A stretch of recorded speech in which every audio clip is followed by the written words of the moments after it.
अचानक करवट ले ली है। दिन भर तेज गर्मी और तपिश के बाद रात होते होते कई जिलों में आंधी, तूफान, बारिश और ओलावृष्टि देखने को मिली।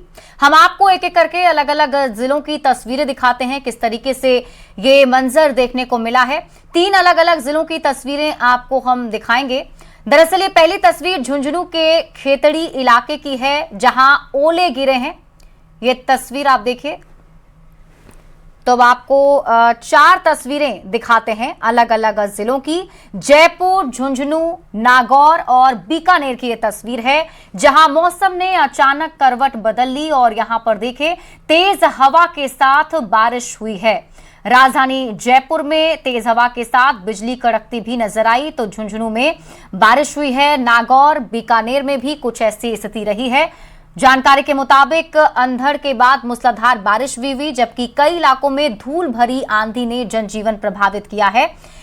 तस्वीर आपको बीकानेर की भी दिखा रहे हैं। यहां भी बारिश की वजह से लोगों ने गर्मी से राहत की सांस ली है।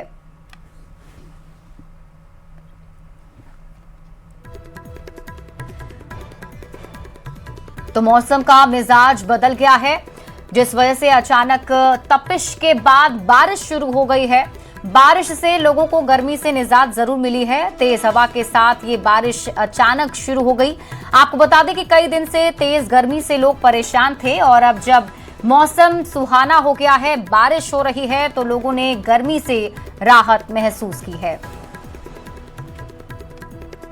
अचानक मौसम के अंदर बड़ा बदलाव देखने को मिला है। पश्चिमी विक्षोभ की चेतावनी के बाद में आप देख सकते हैं कि 100 किलोमीटर की तेज हवाएं करीब करीब देखने को मिल रही हैं। हालांकि मौसम विभाग की ओर से 50 से 70 किलोमीटर की रफ्तार से हवाएं चलने की चेतावनी थी। आप देख सकते हैं कि यहाँ पर हवाओं की वजह से जो पेड़ पौधे हैं उनके अंदर काफ़ी टूटने का मामला देखने को मिल रहा है। यहाँ पर गमले, गाड़ियाँ वगैरह, आसपास के सामान काफ़ी उड़ते हुए नजर आ रहे हैं। राजधानी के अंदर तेज हवाओं का दौर जो है पश्चिम से पूर्व की ओर जारी है। आप आसमान में देख सकते हैं कि मौसम की गतिविधियाँ बदलने के साथ में थंडर स्टॉर्म का जो इम्पैक्ट है वो भी देखने को मिल रहा है। आसमान में बिजलियां कड़क रही है। मौसम विभाग ने तमाम तरह के एहतियात बरतने की और सावधानी बरतने के लिए जो अलर्ट है वो जारी कर दिया है। और जिस तरह से बिजलियां कड़क रही हैं, तेज़ रफ्तार की आंधी और तूफान दर्ज की जा रही है, इससे जान माल की और सामान की काफ़ी नुकसान होने की आशंका जताई जा रही है। लिहाजा सभी लोगों को इस पूरे अलर्ट के मुताबिक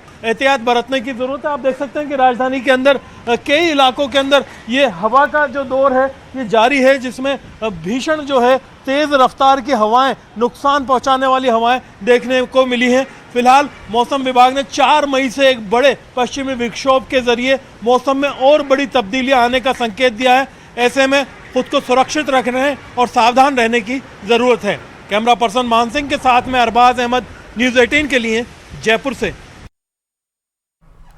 देखिए, जयपुर के साथ साथ झुंझुनू में भी दिन में कई बार मौसम बदलता हुआ दिखा।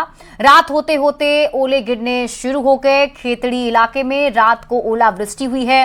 जिले भर में आंधी, तूफान, बारिश की जानकारी है। और हम आपको ये टोंक की तस्वीर दिखा रहे हैं, जहां देखिए धूल भरी आंधी देखने को मिली। टोंक में मौसम ने अचानक से यू टर्न ले लिया। तेज आंधी के साथ यहां भी झमाझम बारिश हुई है। तो टोंक में मौसम का यू टर्न, तेज आंधी के साथ झमाझम बारिश हुई है।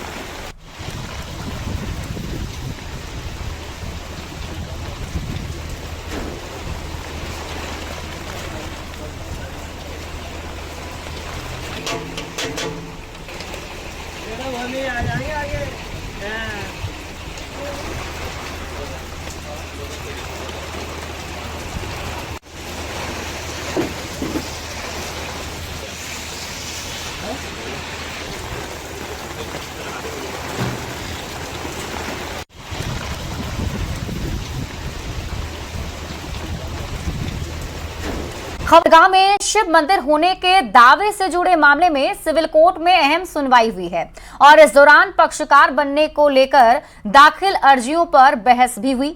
अब मामले की अगली सुनवाई 6 मई को होगी। ये रिपोर्ट आपको दिखाते हैं।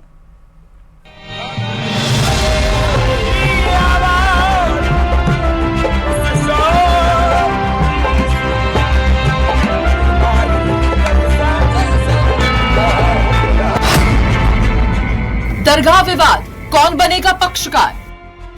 शिव मंदिर के दावे पर कोर्ट में टकराव।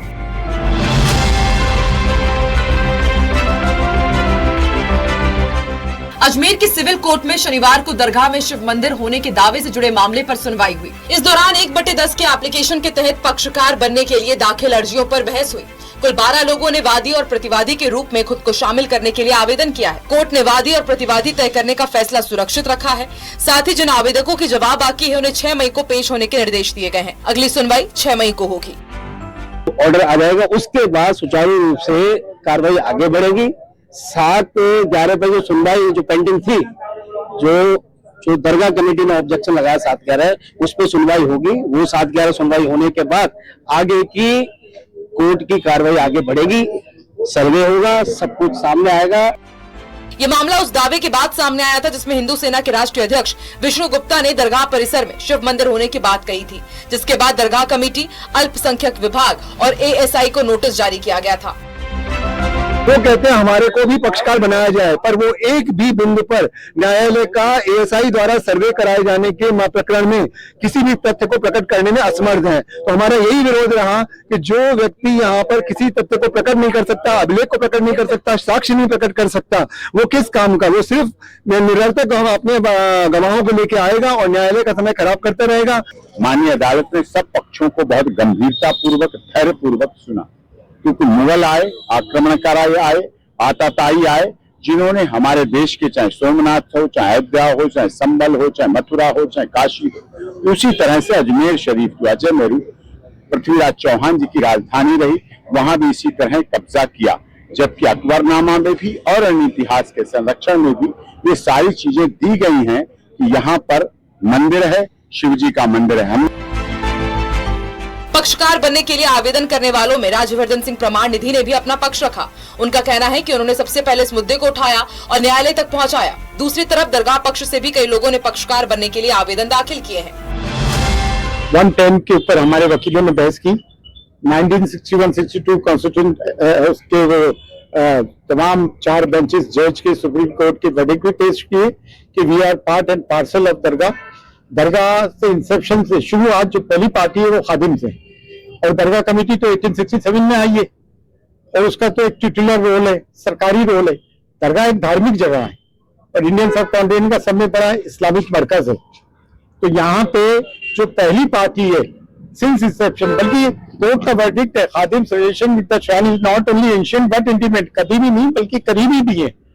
और इसको ये 110 में हमने ये कहा कि सब में पहले हमें सुनना जाए, क्योंकि एक धार्मिक जगह है। जो भी इसमें एक्ट्स हैं, रेलेवेंट एक्ट्स, उनका सहारा लेते हुए हमने अपना पक्ष रखा है कि कैसे हम एक आवश्यक पक्षकार हैं प्रतिवादी के रूप में, प्रकरण में नियोजित करने के लिए एक आवश्यक पक्षकार है, जिसको कोर्ट ने सुन लिया है। हम करके अपना आदेश सुरक्षित रखा है। कोर्ट जो आदेश करेगी वो विधि अनुरूप। वहीं 2 आवेदक सुनवाई के दौरान मौजूद नहीं हुए, जिन्हें 6 मई तक का अब समय दिया गया है।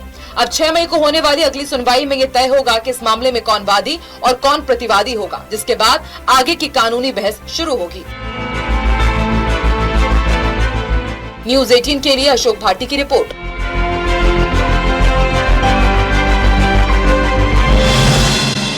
जयपुर ग्रामीण के दूदू स्थित भैराना धाम में आरआईसीओ के विरोध को लेकर साधु संतों का धरना लगातार जारी है। धरना स्थल पर माहौल उस समय और गर्मा गया जब बाल मुकुंदाचार्य मौके पर पहुंचे और साधु संतों से मुलाकात की। उन्होंने साधु संतों और आरआईसीओ अधिकारियों के बीच वार्ता भी कराई। 7 मई तक मुख्यमंत्री से मुलाकात का आश्वासन दिया। हालांकि इसके बावजूद साधु संत अपनी मांग पर अड़े रहे और कहा कि भैराना धाम आस्था का केंद्र है, इसके साथ किसी भी तरह का खिलवाड़ बर्दाश्त नहीं किया जाएगा। इस दौरान प्रशासन और पुलिस के वरिष्ठ अधिकारी, जिनमें एडीएम और एएसपी भी शामिल रहे, वो भी मौके पर मौजूद थे।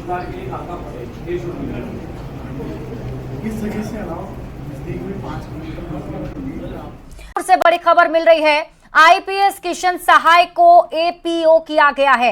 कार्मिक विभाग ने आदेश भी जारी कर दिया है। आपको बता दें, आईजी किशन सहाय के खिलाफ एफआईआर दर्ज हुई है। 53 साल की महिला ने उनके खिलाफ एफआईआर दर्ज करवाई है। एफआईआर में आईजी पर बलात्कार का आरोप लगा है और डाक से ये शिकायत भेजी गई थी। जयपुर के मालवीय नगर थाने में एफआईआर दर्ज हुई है। दरअसल शादी का झांसा देकर सरकारी आवास पर जबरदस्ती के आरोप लगाए हैं महिला ने। महिला का आरोप है कि मारपीट और धमकी भी महिला को दी गई। जल्द शिकायतकर्ता के बयान भी दर्ज किए जाएंगे और फिर मेडिकल भी किया जाएगा। तो इस वक्त की बड़ी खबर आपको जयपुर से बता रहे हैं, जहां कार्य विभाग की तरफ से आदेश जारी करते हुए ये जानकारी दी गई है कि जिस आईपीएस किशन सहाय को एपीओ कर दिया गया है।